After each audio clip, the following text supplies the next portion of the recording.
Bom dia, boa tarde, boa noite, pessoal, seja o horário que vocês estiverem assistindo. Bem-vindos a mais um episódio do PET Entrevista.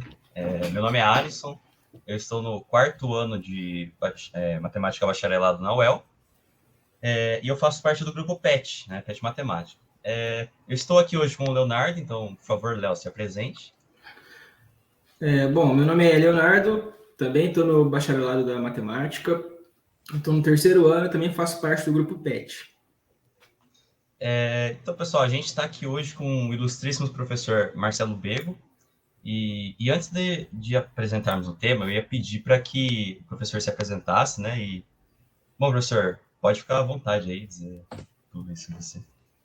Obrigado, Alisson. Obrigado, Léo. A Ana também, que está aí. Queria primeiro, gente, agradecer ao convite do projeto PET Entrevistas para participar dessa entrevista com vocês. Uma boa tarde, bom dia, boa noite, né? Para vai saber o horário que cada um estiver assistindo posteriormente. Espero que vocês e a família de vocês estejam bem. Meu nome é Marcelo Bego, sou professor do Departamento de Economia, graduado na UEL em Economia e sou doutor em Finanças pela FGV São Paulo. E é um prazer estar aqui com vocês. Então, antes assim de eu falar o tema assim tudo mais, eu queria primeiro agradecer a Gabriela Santos pela indicação do nosso convidado de hoje. Muito obrigado, Gabriela. Bom, o tema da nossa entrevista de hoje, ele vai ser como poupar bem com pouco dinheiro. Então, pode começar, Léo. Bom, professor, eu vou contextualizar um pouco aqui para a gente ir para a primeira pergunta, né? Muitas pessoas, elas pensam que elas têm dificuldade em relação a poupar dinheiro, né? E isso por N motivos, né? Seja por muitas dívidas, falta de dinheiro após pagar as despesas do mês, ou então recebe muito pouco. E o intuito da entrevista hoje é que as pessoas possam responder a pergunta, né? É possível poupar bem com pouco dinheiro? É possível reverter esse quadro de gastos excessivos?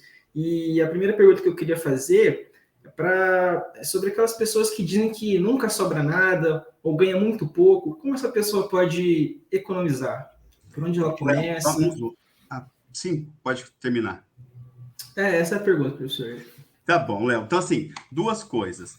Para quem já tiver algum tipo de dívida, primeira coisa a fazer é organizar essas dívidas, renegociar as dívidas e finalizar essas dívidas, pagar todas as dívidas. Porque por trás de uma dívida corre uma taxa de juros e a pessoa, para começar a fazer algum tipo de investimento ou poupança, ela precisa se livrar. E normalmente as dívidas, e aí vai depender de qual tipo, mas é uma taxa de juros alta. Então, ela precisa primeiro eliminar as dívidas para depois começar a pensar em, tá, sobrou meu dinheiro agora, o que eu vou fazer?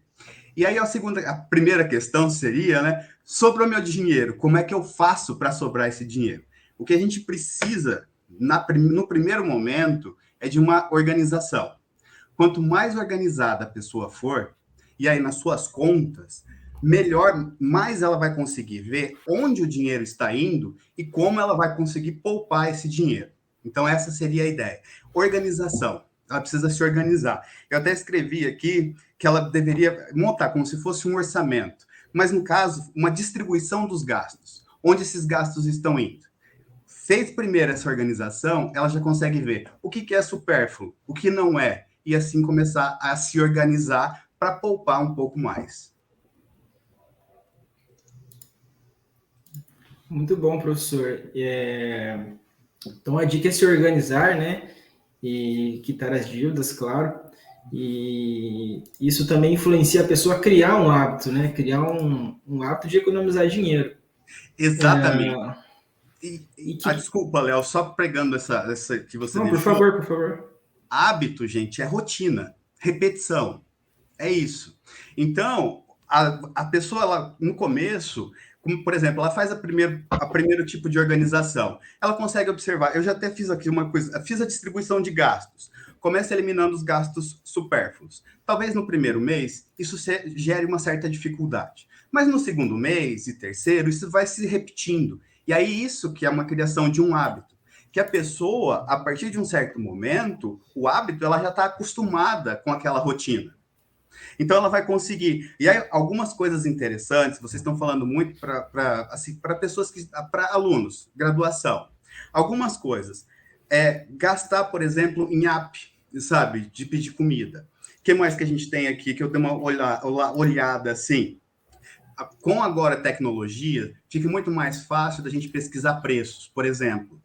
Isso todos são hábitos, antes de fazer uma compra, não fazer uma compra na emoção, mas pensar um pouco mais racionalmente e pensar, tá, eu quero fazer alguma compra aqui. Como que eu consigo um valor menor sobre aquilo? E agora, como a gente tem muita tecnologia, a gente já consegue muito mais fácil fazer esse tipo de pesquisa. Isso também vale, por exemplo, para ir para um supermercado. Vai para um supermercado, faz uma lista.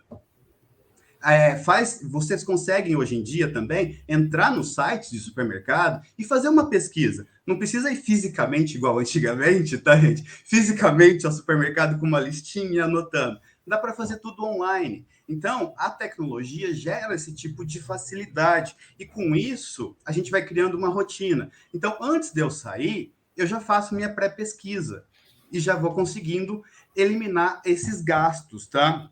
Então, essas são algumas coisas para falar. Uma outra coisa, acho que já fazendo link também com a primeira questão, e também falar um pouco sobre dívida, não deixar nenhuma conta passar do período. Toda vez que a gente deixa uma conta, qualquer conta, tá, gente? Energia, telefone, qualquer conta que a gente deixe passar e não paga na data, a gente vai pagar uma taxa de juros. Então, a gente tem que tomar muito cuidado com isso. Então, a gente precisa se organizar para manter nossas contas em dia e se organizar também, quando a gente for fazer as nossas compras, fazê-las de modo inteligente. Uma questão de disciplina também, né, professor? Muito importante mesmo. Perfeito. Bom, então essa é a primeira pergunta. Agora eu vou passar a vez para o Alisson, que vai dar a sequência e falar um pouquinho disso que você falou, dos gastos supérfluos, e é isso. Claro. Bem interessante, professor. Isso aí, realmente os juros não perdoam.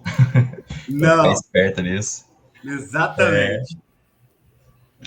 E assim, professor, a minha segunda pergunta é mais sobre isso de finanças, né? Você estava falando sobre isso de aplicativos de comida, é muito em cima disso.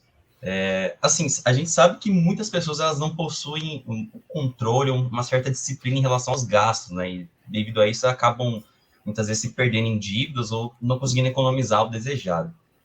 Assim, então, eu gostaria de saber um pouco mais, né? Qual a melhor maneira, assim, que uma pessoa consegue gerenciar suas finanças, né? Que isso se torna possível, assim, tipo, em relação a gastos essenciais, tipo, o aluguel, a luz, a alimentação, gastos supérfluos também, apps de comida, será que quando, né, controlar, assim, mais, jogos e tudo outro, assim, se puder falar um pouco?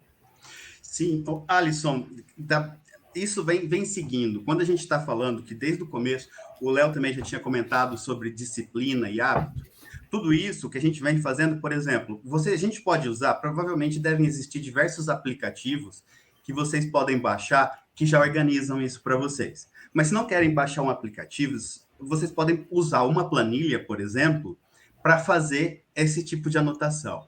E tudo isso vem com aquela primeira ideia que eu estava falando, que era para todo mundo conseguir se organizar. Então, quando você consegue se organizar e colocar quais são os seus gastos, isso vai facilitar muito a vida. Então, você consegue... Eu sugeriria, nesse primeiro momento, crie uma planilha. Porque quando você criar uma planilha, você vai ser obrigado a colocar quais são os seus gastos naquela planilha.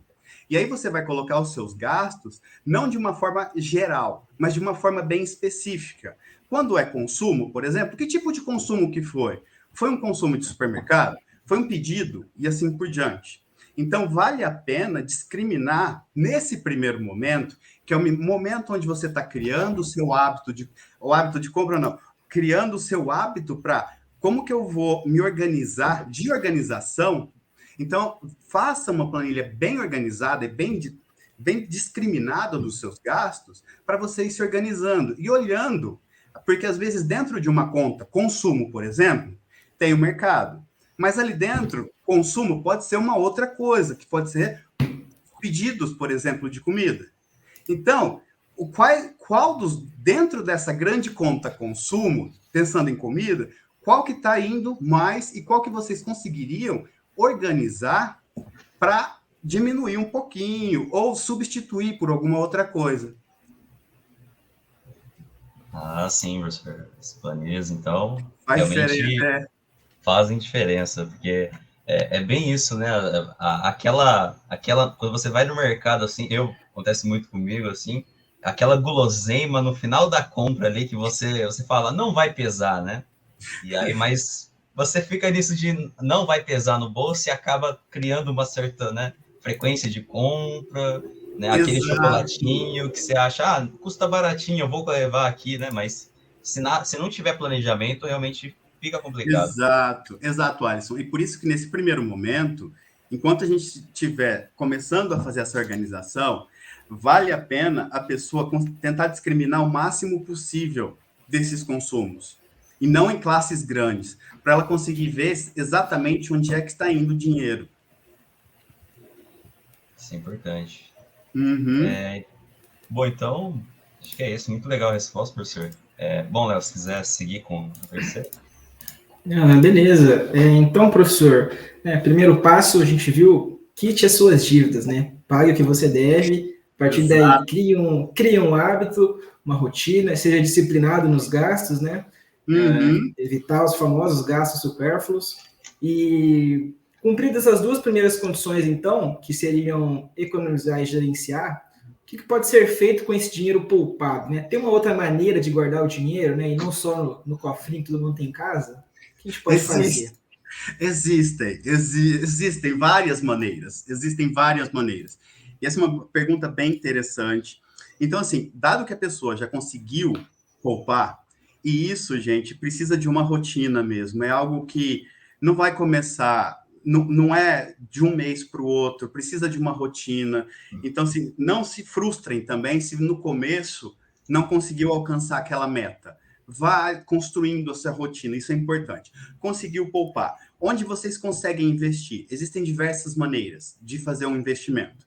O mais comum, se vocês forem pesquisar, existem algumas pesquisas que mostram que a maior parte dos brasileiros, praticamente 80%, eles investem na poupança. Só que investimento não é só poupança, existe um mundo de uma grande gama de investimentos, tá? Dentre eles, a gente pode colocar de algumas maneiras. Existem os fundos de investimento, mas pensando especificamente assim em vocês e alunos da graduação que recebem muita informação, vocês podem pensar como existe investimentos em renda fixa e investimentos em renda variável. Então, vocês podem pensar em títulos, renda fixa, ou as ações em renda variáveis. Tá, gente? Tem mais coisa dentro de cada um desses grandes blocos. E aí vocês precisam pensar, e cada tipo de investimento vai ter um tipo de risco, e quanto maior o risco, maior o retorno. E aí vai depender da pessoa para montar a sua. Vai depender das preferências de cada uma das pessoas para escolher em cada lugar para fazer esses investimentos. Por exemplo, se você estiver pensando em fazer um investimento com um risco menor, renda fixa. Renda fixa, a gente vai ter títulos de dívida. Títulos de dívida podem ser os títulos do governo, que são os tesouros direto, como também tem os títulos de empresa, que são as debêntures, que também tem esses títulos. Então, vale a pena dar uma olhada, tá, gente? E uma outra coisa, então, assim, essa é a primeira parte, que são os títulos. Se você quer em alguma coisa que é um pouquinho mais arriscada, tem as ações. Mas tomem cuidado, tá, gente? Quando vocês forem fazer esses tipos de investimento. Tem as ações, tem criptomoeda, tem vários outros investimentos. Porém, quanto maior o risco, maior o retorno. Então, se você está procurando muito retorno, o que você está fazendo também é adicionando muito risco nos seus investimentos. Tem que tomar muito cuidado com relação a isso. Então, quando sobrar, a primeira coisa que a pessoa tem que pensar é: para que eu vou investir? Eu vou investir para minha aposentadoria? Eu vou investir, terminei a graduação, eu quero fazer um mestrado, por exemplo, ou fazer um mestrado fora, um doutorado. Então, eu vou fazer um investimento, já vou começar a pensar um investimento que vai, por exemplo, fazer um hedge se eu for para fora daquele câmbio, entre outras características. Então, tudo vai depender do objetivo da pessoa. Até o quanto ela for poupar, que é aquela primeira parte lá que a gente estava falando, o quanto ela for poupar da renda dela, isso também vai depender dos objetivos dela. Porque cada pessoa, é muito difícil você falar, colocar uma regra para todo mundo. Cada pessoa tem uma característica. Então, quando você fala de uma porcentagem, essa porcentagem pode ser algo viável para uma pessoa, mas inviável para outra. Então, tudo vai depender de qual que é o objetivo que ela vai ter para fazer esses investimentos. Então, o tanto que vai poupar e como a maneira que ela vai investir vai depender desse objetivo principal que ela tem. É muito interessante, né, professor? Você falou, grande parte dos brasileiros, eles insistem na poupança, né? Mas existe uma falta, né, desse conhecimento, né? As pessoas não se interessam, não procuram muito, né, professor? E realmente investir é muito importante. Sim. Então, o conselho que você daria para quem vai começar a investir, primeiro, saiba o que você quer, né? Tem que traçar um objetivo, né, professor? Se é a curto prazo, a longo prazo. Exatamente.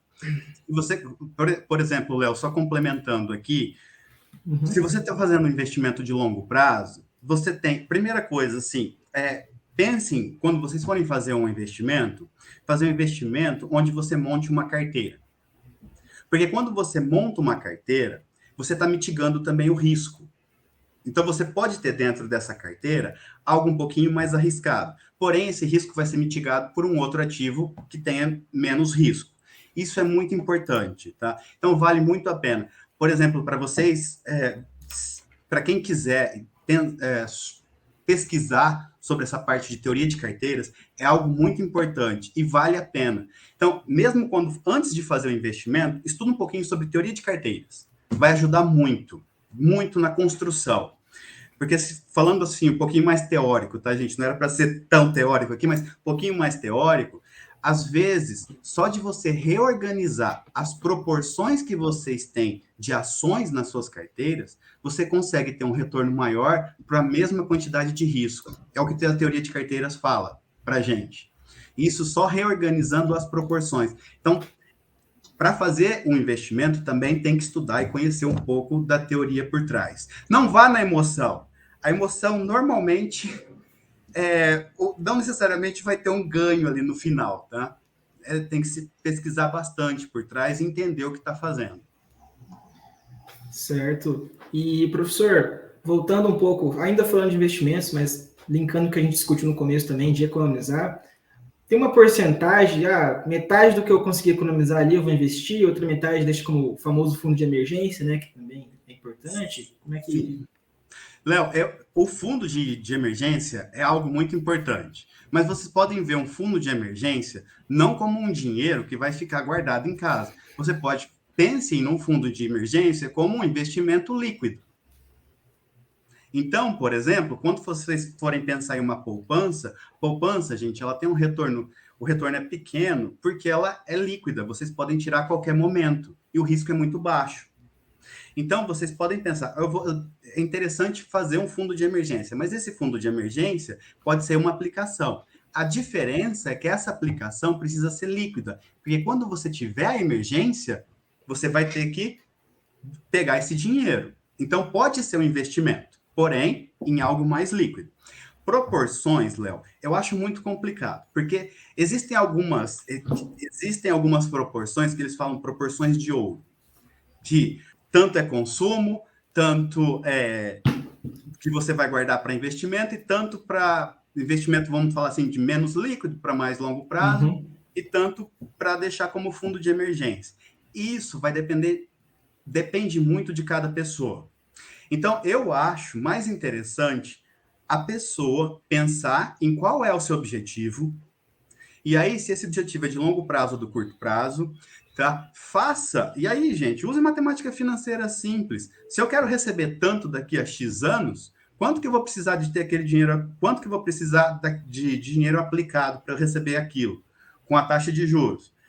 Volta esses valores para saber quanto que vocês precisam depositar mensalmente para ter esse montante lá no futuro. E aí comecem a trabalhar nessa proporção. Ou seja, quando você trabalha essa proporção, já tem que estar linkada com a sua meta final. Isso faz sentido. Não é uma quantidade muito grande, nem uma quantidade muito pequena, mas é o que é factível para você e o que vai, no final, gerar a sua expectativa. Então, essa seria algo muito importante. E porcentagem fica difícil de falar, porque cada pessoa vai ter uma realidade.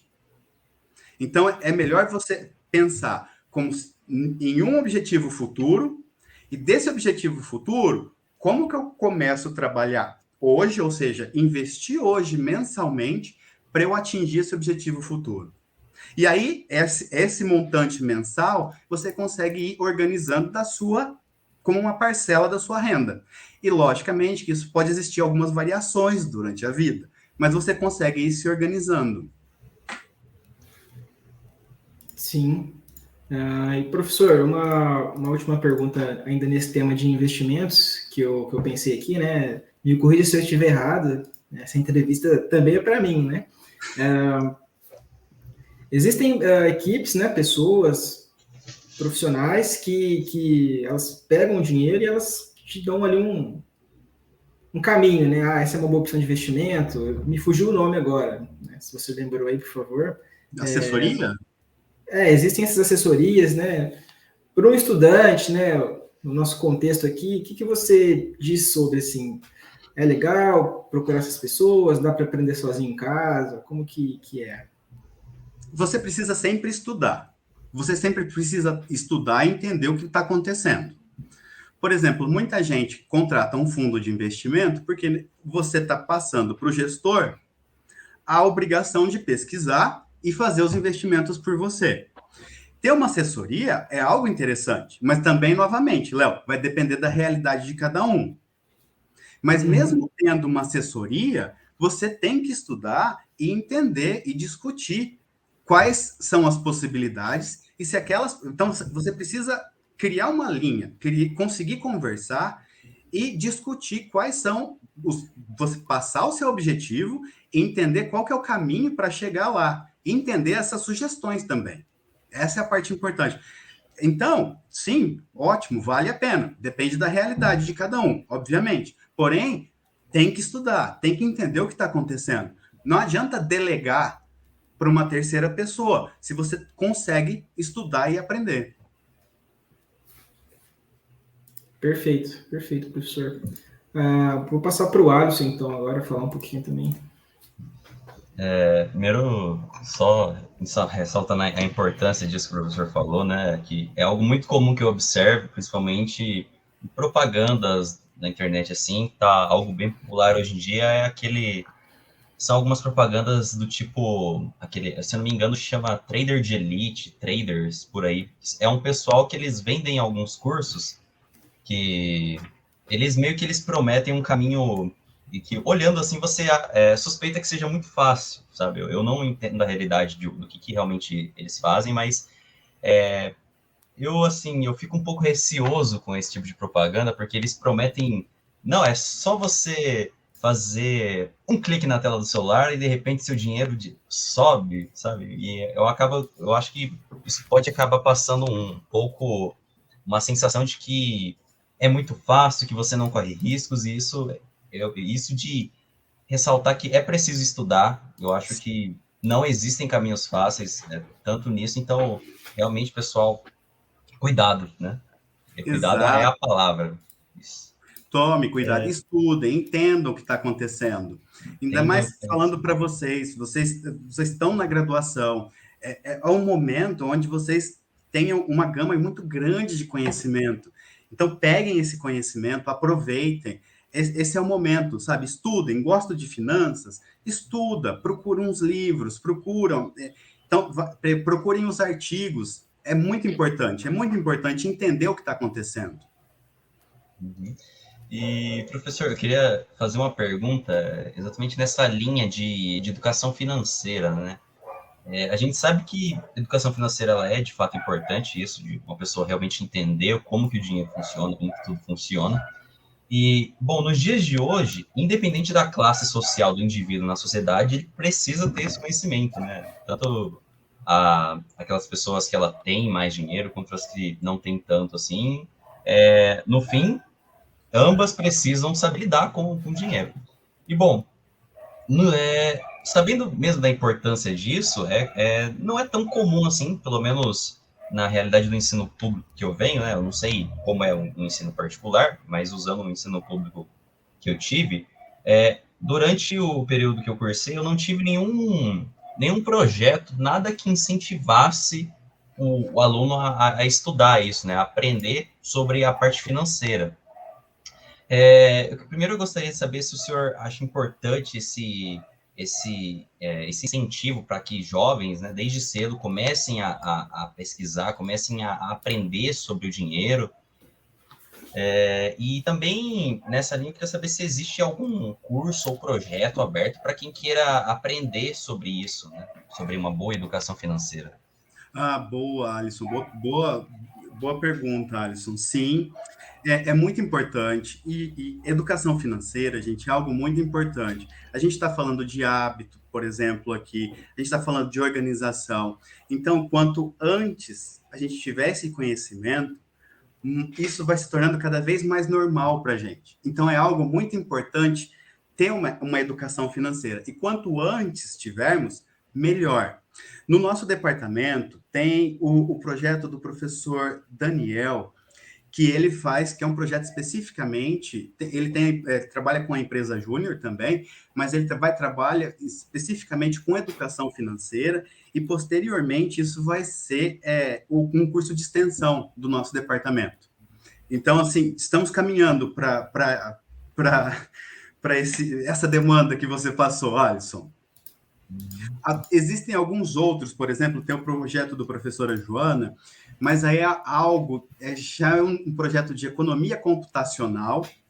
Então, nesse caso específico, seria não tanto de educação financeira, mas como você, utilizando as ferramentas aí, programação, para fazer essa parte de finanças. Sim, bem legal, professor. Eu ia perguntar, então, sobre esse projeto que você falou que está em desenvolvimento, eu já ia perguntar como que a gente pode participar, porque eu tive interesse, inclusive, como Sim, que pode participar, procurar informações sobre ele, onde que a gente se informa? Sim. Aí, no caso específico, pode entrar em contato com o nosso departamento, mas aí também pode mandar um e-mail para o professor Daniel. Daniel, o e-mail dele é dbarros@uel.br. Já entrar em contato direto com ele para falar sobre o projeto. E no caso da professora Joana, para quem achou interessante também o de programação, é jalexopoulos@uel.br. Maravilha, professor. Inclusive, acho que eu vou entrar em contato, porque eu realmente tive interesse nisso. Bom, professor, agora, primeiro eu queria agradecer suas respostas de hoje, né? Todas foi realmente muito instrutivo. Eu aqui, que estou como entrevistador hoje, pude aprender muito. Acredito que essa entrevista, assim, ela vai ser útil para muitas pessoas que assistirem também. Gostaria novamente de agradecer sua presença aqui hoje. E caminhando agora para o final da entrevista, a gente gostaria de saber se o senhor possui algumas considerações finais a respeito de todo o tema que foi discutido aqui. Então, por favor, fique à vontade, faça algum comentário, observação. Obrigado, Alisson. Obrigado. Então, para encerrar aqui a minha fala com vocês, agradecer novamente o convite, foi muito legal. Falar de finanças é um prazer, então podem contar comigo, tá, gente? Quando precisarem. Uma outra coisa, e algo muito importante, que é importante para ser falado, principalmente quando alguém está pensando em investir, que eu acho que é a ideia aqui da entrevista, que é mostrar, olha, existe esse mundo de investimento, e nesse mundo a gente tem essas e essas características. Uma coisa muito importante para se pensar é também a tributação em cada um desses investimentos. Então, por exemplo, a gente falou várias vezes de pensar, olha, existe um objetivo final. Daquele objetivo final, a gente vai se organizando e vai trabalhando os investimentos. Nesse meandro, quando vocês forem escolhendo também esses investimentos, tem que levar sempre em consideração o tipo de tributação que recai em cada um deles. Então, tomem muito cuidado com isso. É algo que, quando for investir, novamente falando isso, não é emoção que vocês têm que usar, é razão. Vocês têm que estudar o que vocês estão fazendo, o tipo de investimento, se ele vale a pena ou não, e o tipo de tributação. Às vezes, um investimento dá um retorno superior a um outro. Porém, a tributação desse que dá o retorno superior é tão alta que, na verdade, elimina essa vantagem. Então, tome muito cuidado com isso. Tome muito cuidado. Essa é a sua última dica para passar, que eu acho muito importante. Normalmente a gente pensa, vamos investir, mas tem que sempre também pensar que, quando eu for investir, qual que é a tributação que vai cair sobre os nossos ganhos. É isso. Estudem, gente, estudem, vale a pena. Obrigado, professor. Essa agora a palavra para o Léo. Bom, professor, eu também já estou fazendo aqui a minha finalização. Muito interessante esse seu comentário final, né? Existem as pegadinhas, né, no mercado de investimentos também, a gente tem que ficar esperto, sim, com certeza. Então, novamente, meus sinceros agradecimentos aqui ao professor, obrigado pelo convite, obrigado por aceitar o nosso convite. Agradecer também a todo mundo que está assistindo, né, essa entrevista agora. Acessem nosso Instagram, petmate.el, lá a gente divulga muitos outros projetos, assim como esse. Inclusive, lá a gente vai divulgar as datas dos próximos episódios também. Então, acessem lá nossas redes, fiquem por dentro, tudo bom? E é isso, professor. Muito obrigado mesmo. Foi muito produtivo. Que bom, gente. Eu que agradeço, viu?